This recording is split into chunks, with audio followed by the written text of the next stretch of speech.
Seja bem-vindo a mais uma edição do programa Auto e Estilo.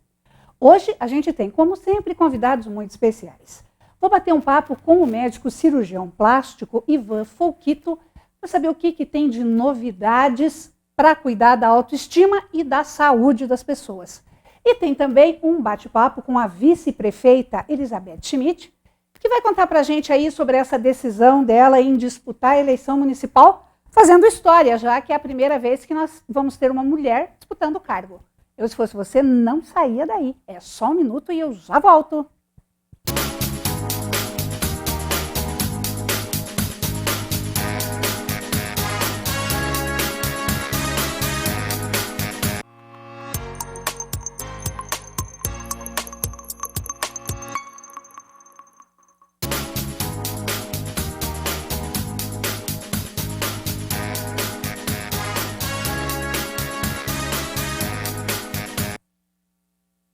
Em 2020 tem sido um ano absolutamente fora da curva em todos os sentidos. Na saúde, em especial, não só o que é atingido diretamente pela pandemia tem sentido reflexos. Até outros setores que aparentemente não teriam nada a ver também estão diferentes, como é o caso das cirurgias plásticas. Essa época do ano era para estar em alta, todo mundo aí se recuperando das cirurgias, mas esse ano não foi bem assim. Para falar sobre isso, conversar sobre o que temos de cirurgias aí, de novidades para fazer quando o mundo voltar ao normal, recebo hoje com muito prazer o Dr. Ivan Folquito. Seja bem-vindo, é uma honra receber você aqui. Obrigado, agradeço bastante a oportunidade e estou à disposição para esclarecer suas dúvidas dos ouvintes, né? Pessoal, geralmente essa época de inverno, né, Ivan, que nem inverno a gente teve direito esse ano, mas é essa época, né, dos meses mais frios, que opta para fazer cirurgia plástica. É porque você está mais coberto, não vai aparecer tanto, ou realmente o frio é um aliado da recuperação? Eu acho que, primeiro, porque no inverno as pessoas vão menos à praia, se expõem menos, né? Então é uma época indicada para fazer justamente por isso, né? Você vai estar mais recluso, né? E fazendo no inverno, provavelmente quando você chegar no verão, você já vai estar em condições de frequentar uma praia, frequentar uma piscina, né? Então, e também a própria temperatura ajuda na recuperação por predispor menos a inchaços, né? Então, vamos dizer, essa escolha é bem... Sim, já é meio tradicional o pessoal fazer mais cirurgias no inverno, né? E a gente tem o rótulo que o Brasil é o país campeão mundial de cirurgias plásticas. Isso, na tua avaliação, é motivo de comemoração, de preocupação ou um pouco de cada?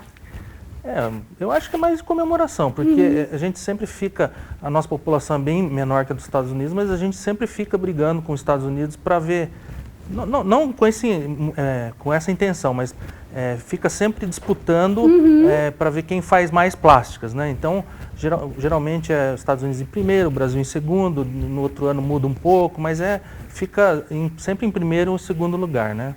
Mas isso quer dizer que o povo brasileiro ele gosta bastante de fazer plástica, né?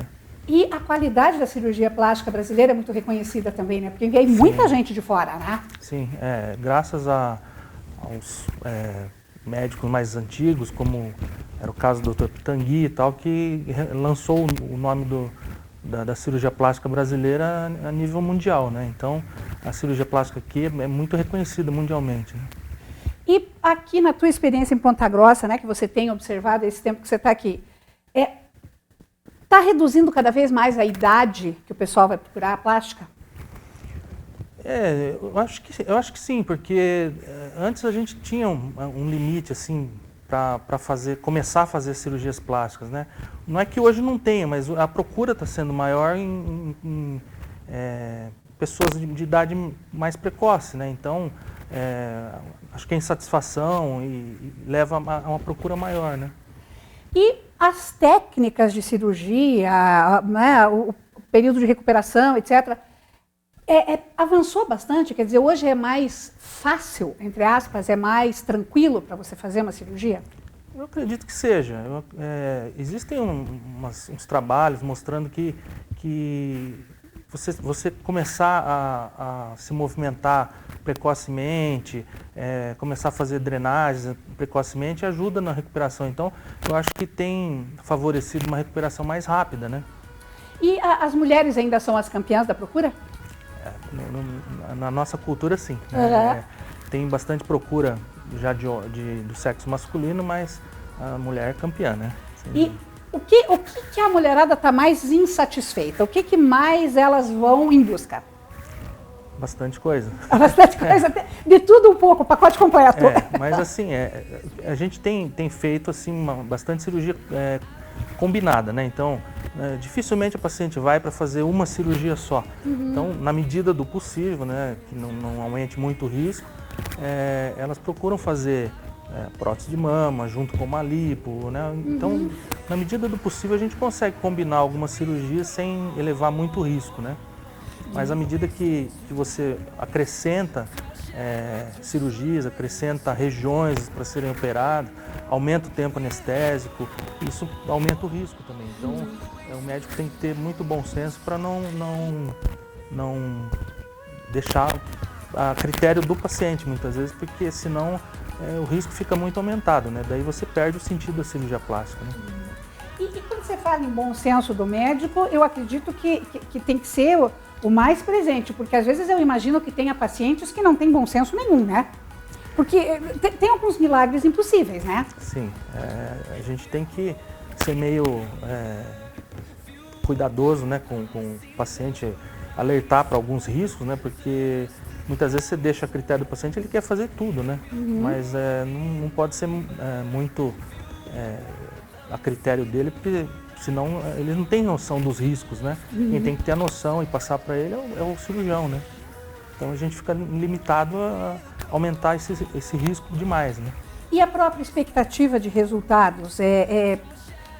O cirurgião nesse ponto tem que ser o realista da história, né? Tem pacientes que têm uma expectativa assim, um pouco fora da realidade, né, de resultado. Então, cabe ao cirurgião plástico alertar o paciente até onde é possível conseguir esse resultado que ele espera, né?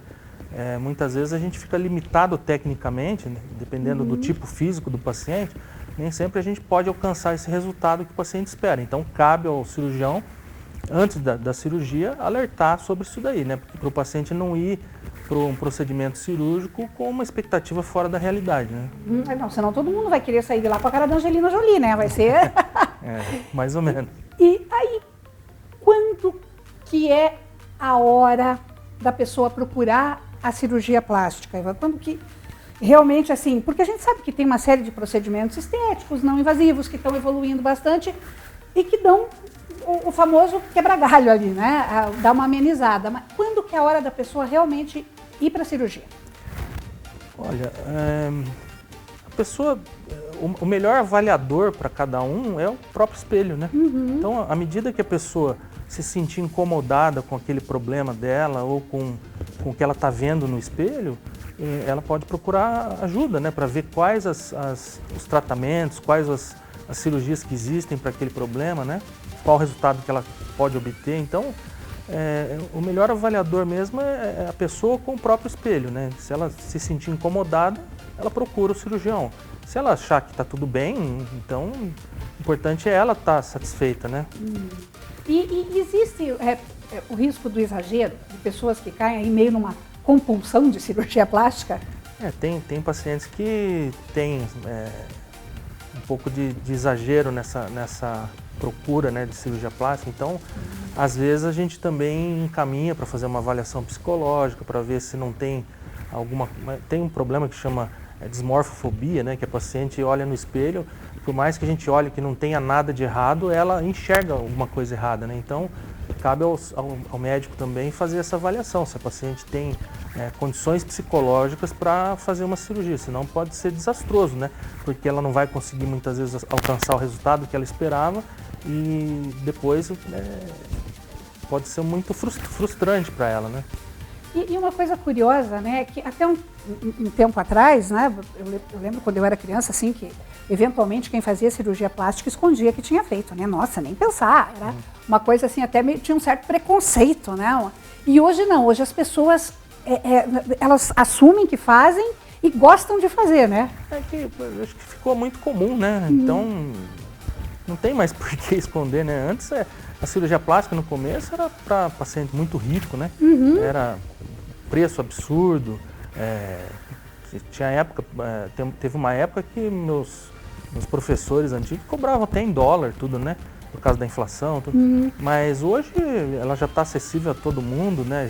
Já é muito mais fácil, muito mais comum. Também o número de cirurgiões plásticos aumentou bastante, né? Então, praticamente não tem município no país de pequeno, médio porte que não tenha cirurgião plástico, né? Então, ficou mais comum, né? Então, hoje as pessoas não veem tanta necessidade de ficar omitindo ou escondendo alguma coisa que tenha feito, né?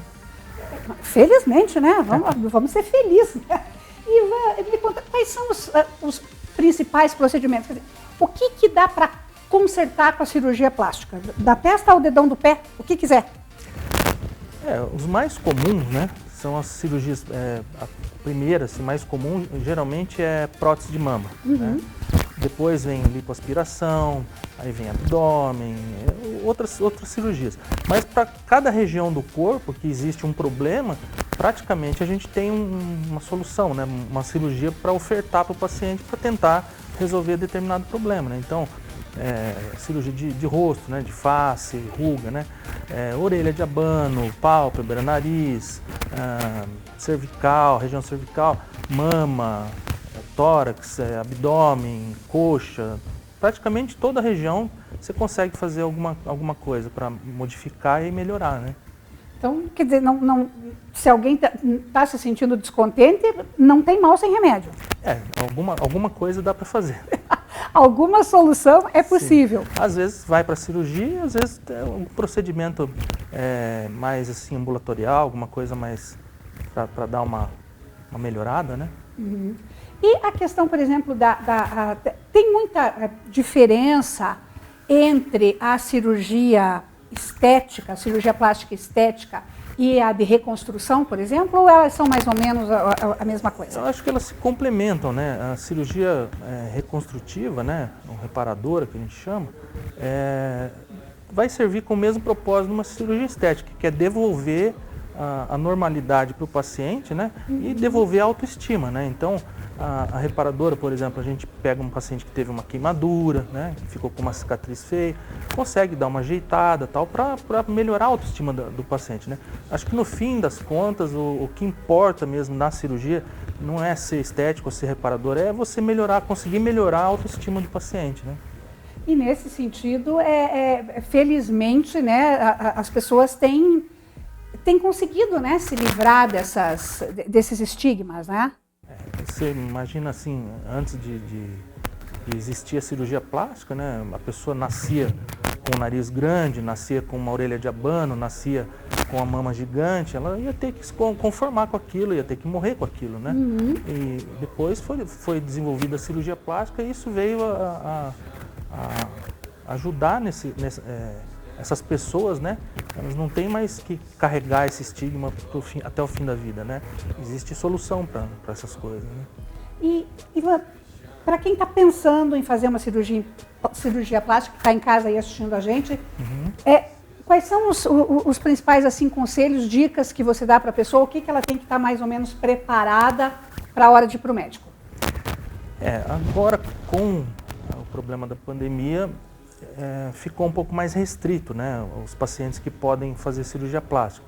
Então, principalmente agora, a gente não pode operar pacientes que fazem parte dos grupos de risco, né? Então, tem se evitado operar pacientes com maior de 60 anos, hipertenso, diabético, asmático, né? Pacientes assim que fazem mais parte do grupo de risco. Mas, normalmente, qualquer paciente é candidato, né, um potencial candidato a fazer alguma cirurgia plástica. Lógico, existem as plásticas que têm idade mínima para se fazer, né, mas não existe uma idade máxima. O que existe é você estar saudável ou não. Se você tiver com a saúde em dia, você pode ter 90 anos e fazer uma plástica, né?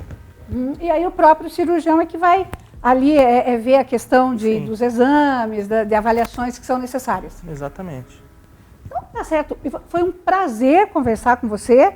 Muito sucesso aí nessa tua missão de deixar as pessoas mais felizes com elas mesmas. Obrigado, o prazer foi meu.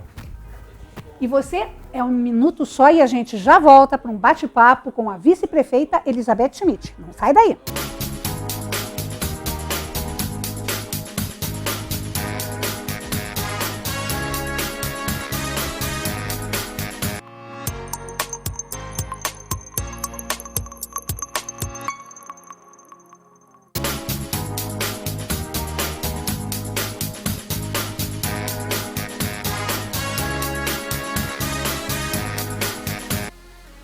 Esse ano aí de 2020, como eu já falei no bloco anterior, está sendo completamente fora da curva.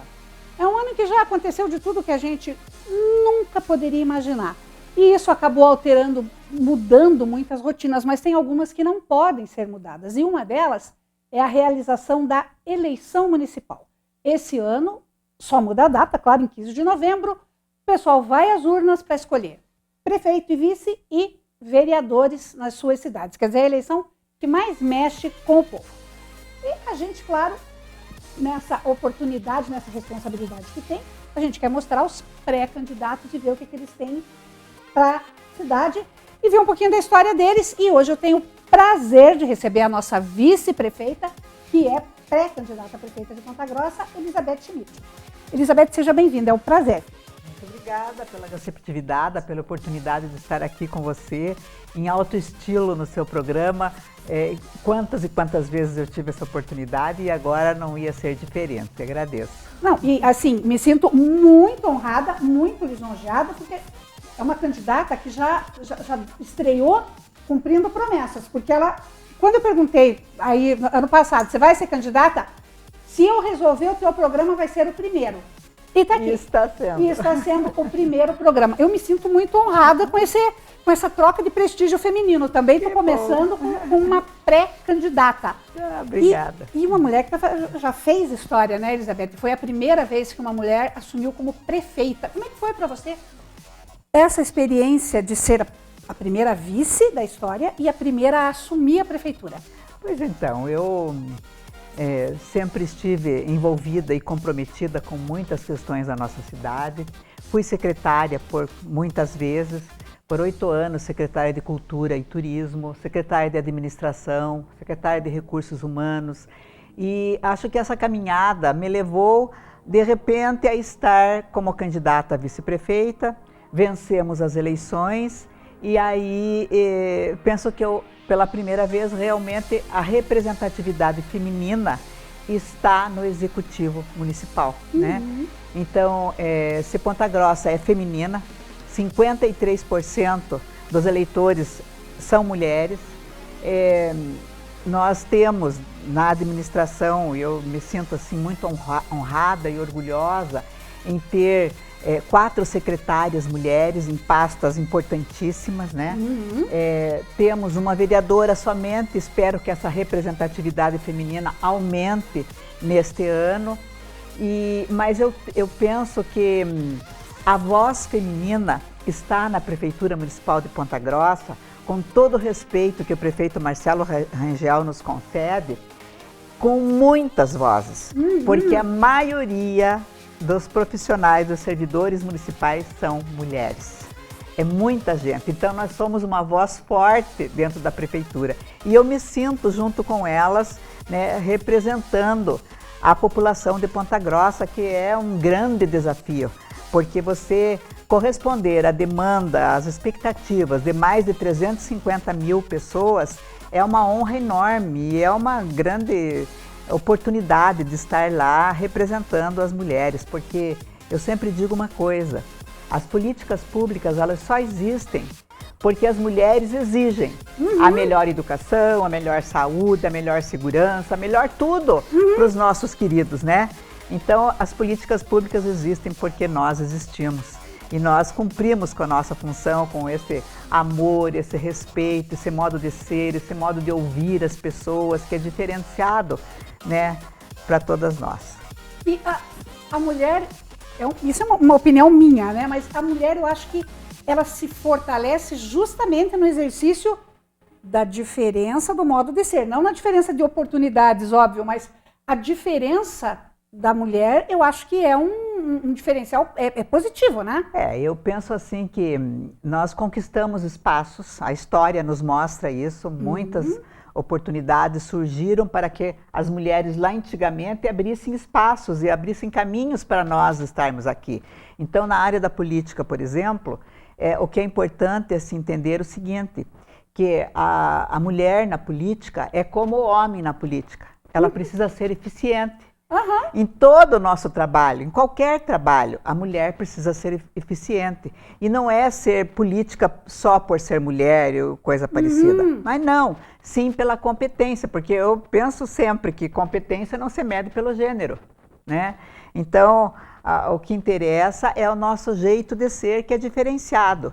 Mas a eficiência e a competência é primordial que exista em qualquer situação. Elizabeth, e você, né, quando você começou na política, não necessariamente como candidata, mas trabalhando na política, não havia ainda muitas mulheres.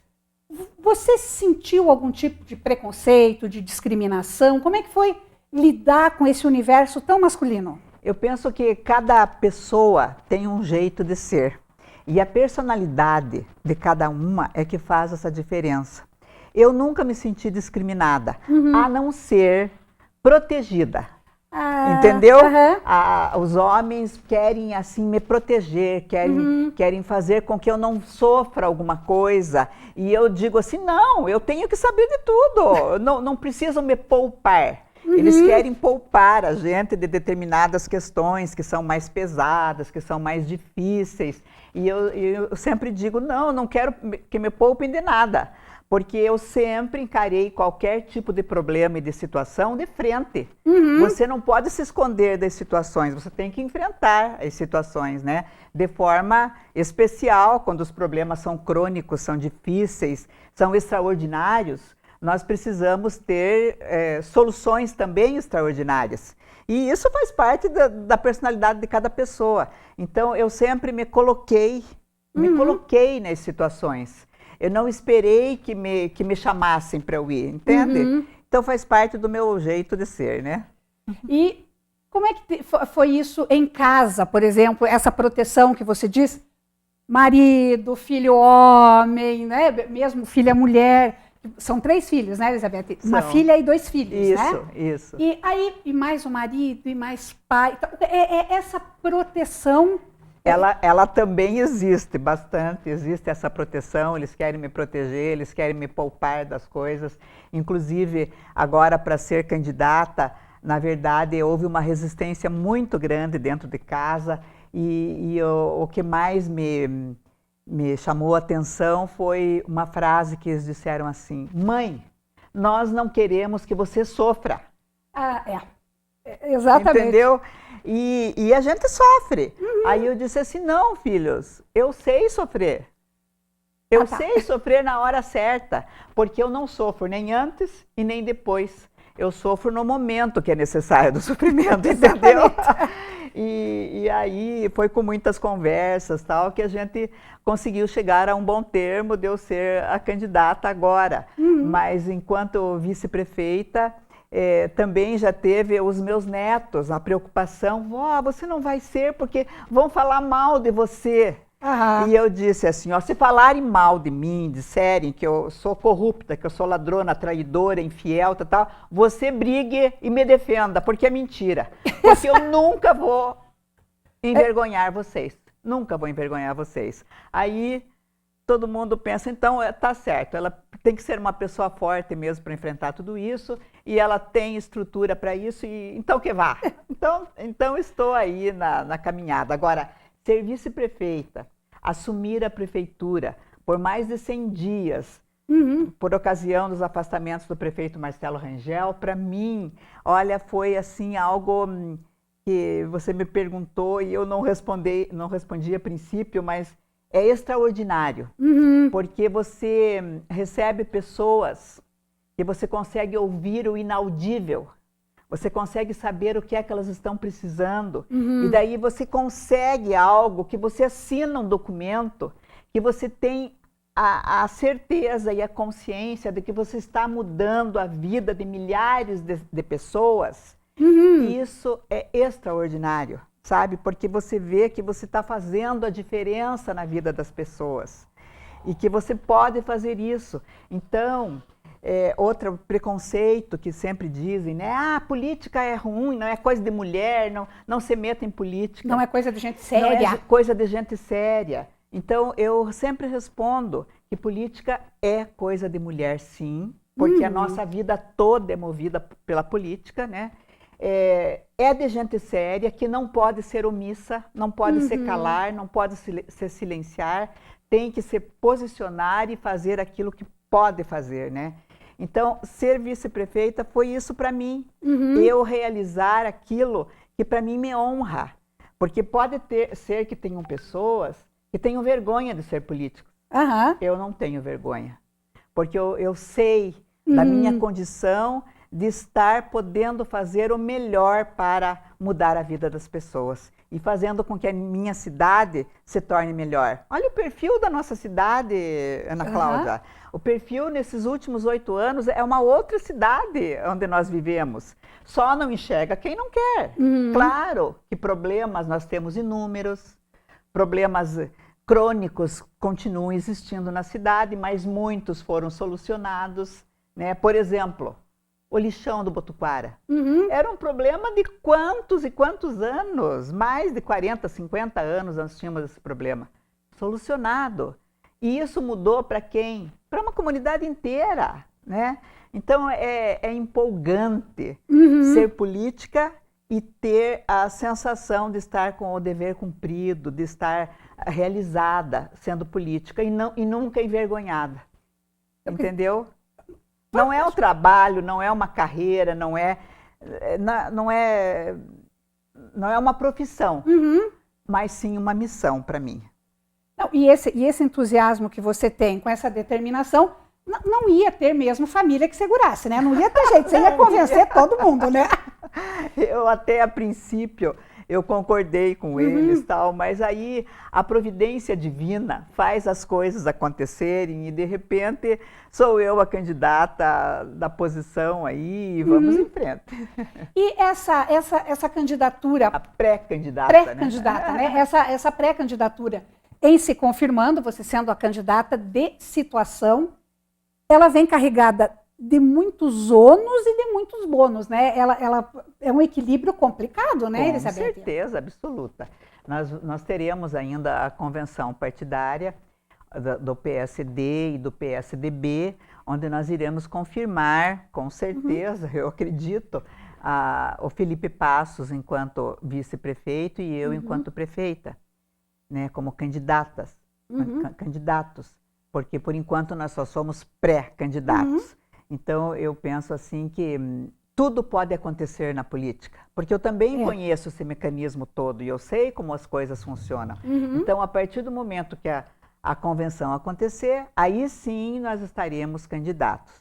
Por enquanto, pré-candidatos e ainda muito sem certezas das coisas.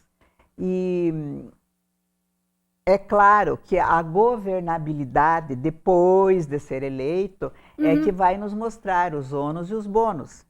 Hoje eu já sei quais são os ônus e quais são os bônus. Mas eu prefiro sempre, na minha vida inteira, olhar os bônus.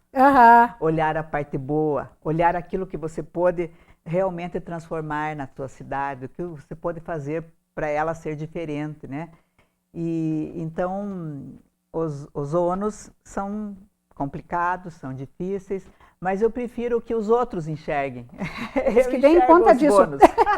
Esse nosso papo está muito bom, a gente pode continuar? Claro. Então, você não sai daí, é um instante só e eu já volto.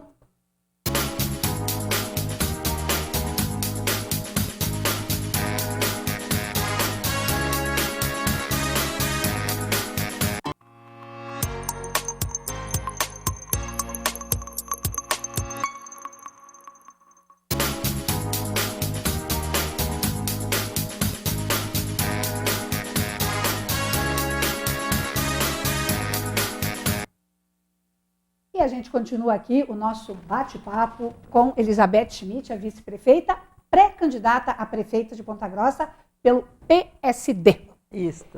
Elizabeth, professora, Elizabeth, a tua trajetória toda como professora é uma coisa muito assim, que eu acho que prepara muito para a convivência com a diversidade, né? A sala de aula é a minha base, né? Eu conheci a realidade da vida no chão da sala de aula. E então, enquanto professora de sociologia, eu sempre estive com os meus alunos analisando as dificuldades, as questões sociais e individuais da sociedade.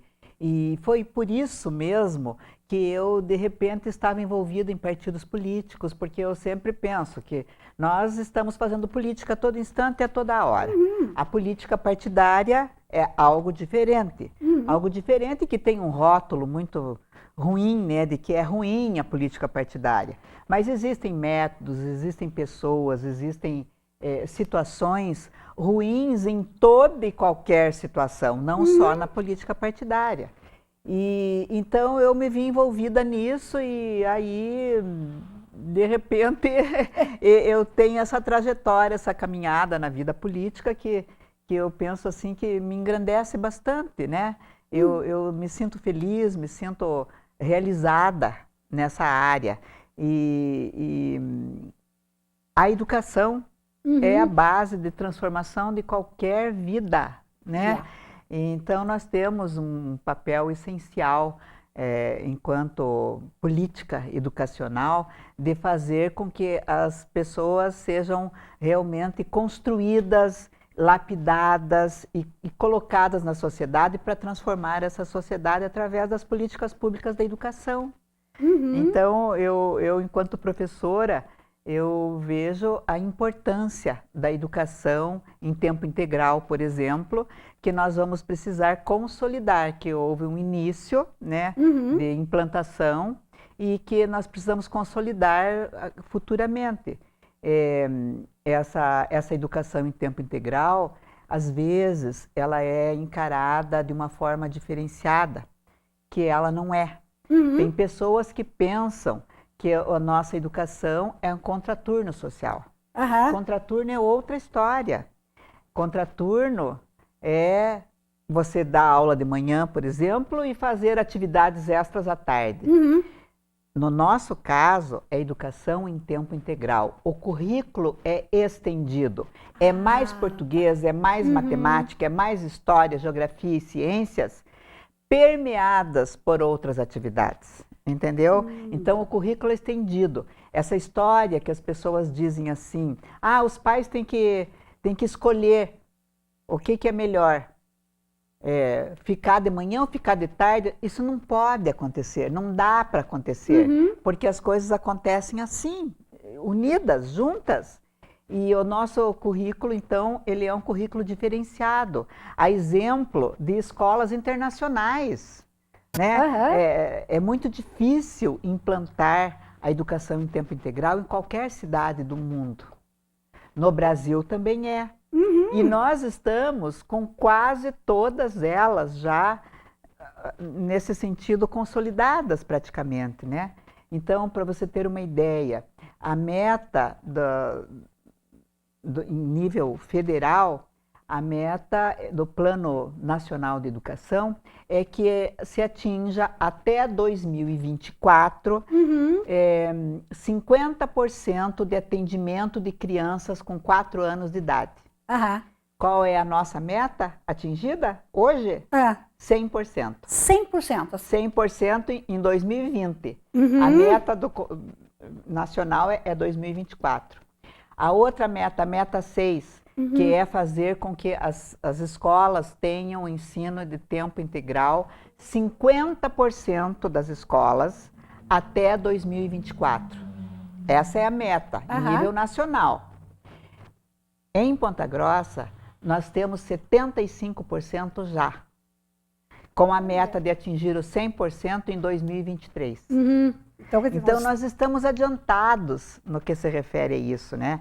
A nossa educação, assim, é um grande orgulho, é um legado que a gente pensa que não pode acabar nunca. A gente tem que dar continuidade a isso, consolidando esse trabalho em tempo integral, para que a gente possa atingir todas essas metas e transformar esses alunos todos em pessoas capacitadas, em pessoas que vão fazer esse futuro dessa cidade ser muito melhor, né? Então, é um orgulho a gente poder chegar nas nossas escolas, ver as nossas estruturas físicas que são espetaculares, né?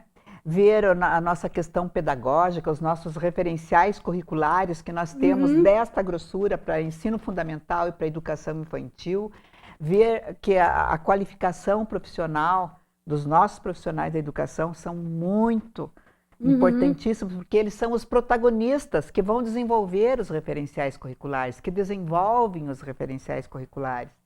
Então, isso assim me deixa com muita alegria de pensar que eu posso avançar nesse sentido, né? E aí eu acho que reside um dos grandes desafios, né, Elizabeth? Porque é aqui na ponta da oferta que está a responsabilidade do município, da entidade município e governo municipal. Saúde, educação, segurança pública e o grosso dos recursos está no governo federal e o trabalho está aqui no municipal. Haja gestão, né? Haja gestão. É por isso que a gente não consegue, de forma alguma, fazer com que tudo aconteça de uma forma fácil, leve e livre. O cobertor é curto, né? É muito suado, tem que ir atrás dessas verbas, tem que ir atrás de deputados que nos façam as emendas, né? Tem que ir buscar, achar caminhos, entrar em todos os tipos de editais que a gente puder, e é isso que a gente vai fazer, né? Para que a gente avance cada vez mais e consiga trazer a verba para dar tudo isso. E não esqueça que nas audiências públicas, o que mais as pessoas estão pedindo hoje, com relação ao orçamento de 2021, na audiência que foi feita, é pavimentação. Olha só. É o principal. Você veja que educação ficou lá depois do 5º lugar. Por quê? Porque as pessoas estão contentes com a educação. Elas estão tendo essa oferta, né? Não está faltando. Então, o desafio vai estar aí na infraestrutura e na pavimentação mesmo para a próxima gestão. E, Elizabeth, uma coisa que me chamou a atenção na nossa conversa, no início da nossa conversa, você disse, eu não sofro nem antes, nem depois sofro na hora certa. Isso é maturidade, é sabedoria. Isso faz parte do teu jeito de ser ou isso você veio trabalhando? Porque você é tão agitada, né? Eu acho que todos nós vamos construindo quem nós somos, né? Com todas as interferências que vêm de fora, com todos os aprendizados.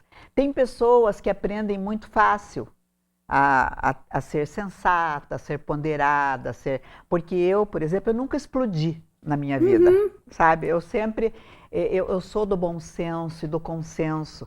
É por isso que hoje, eu penso assim, que o meu partido político, o PSD, é o ideal para mim enquanto pessoa, porque ele é uma força política moderada, baseada no diálogo, no bom senso e no consenso, assim como eu sou, porque eu tenho uma facilidade muito grande de integrar, de agregar, de trazer as pessoas. Eu tenho entrado em qualquer lugar, eu nunca briguei com ninguém, entende? Então, eu acho que isso faz parte da tua formação desde pequena, do teu caráter, da tua personalidade que você vai montando e junto com tudo isso a experiência que você vai adquirindo, que você vai aprendendo, porque tudo que a gente passa na vida são aprendizados, né?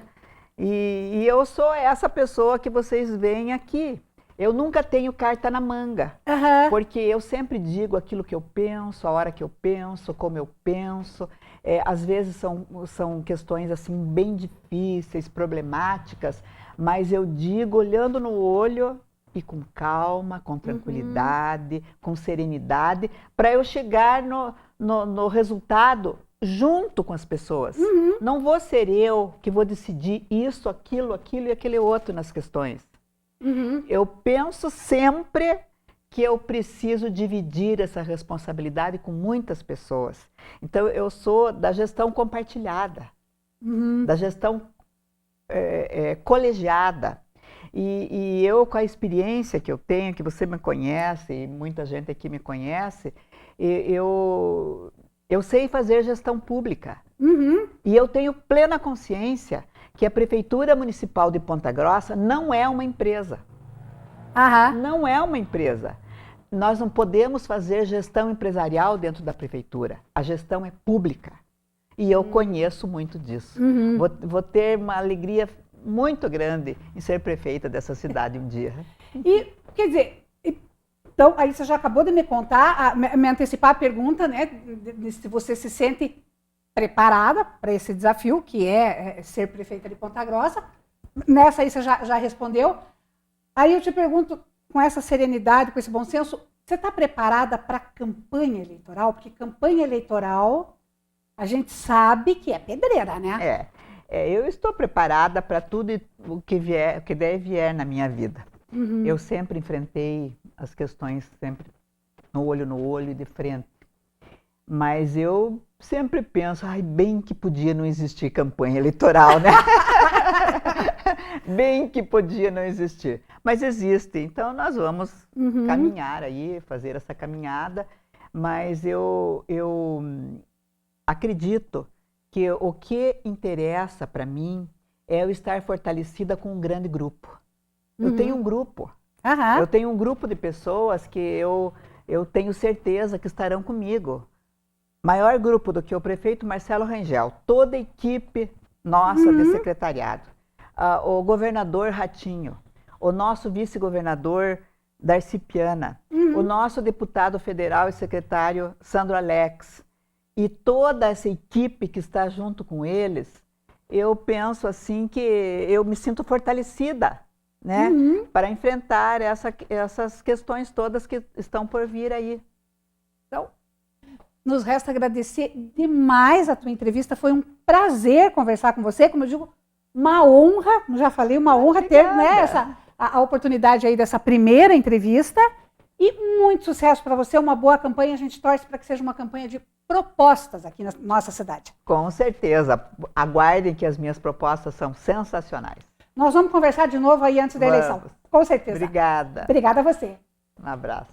Para você que está em casa, muito obrigada pela companhia. Foi um prazer estarmos juntos. Quero mandar um abraço especial para a equipe de New Hair Design, nossos parceiros de sempre. E deixamos o nosso encontro marcado aqui na TV Vila Velha na semana que vem. Confira. Se você tem sugestões de entrevista, se você tem alguma dúvida, manda para a gente pelo e-mail programaautoestilo@gmail.com, pelo telefone 991323536. Não deixe de conferir o nosso arquivo de entrevistas e reportagens no blog poranaclaudiagambassi.com.br. Até semana que vem, um grande abraço!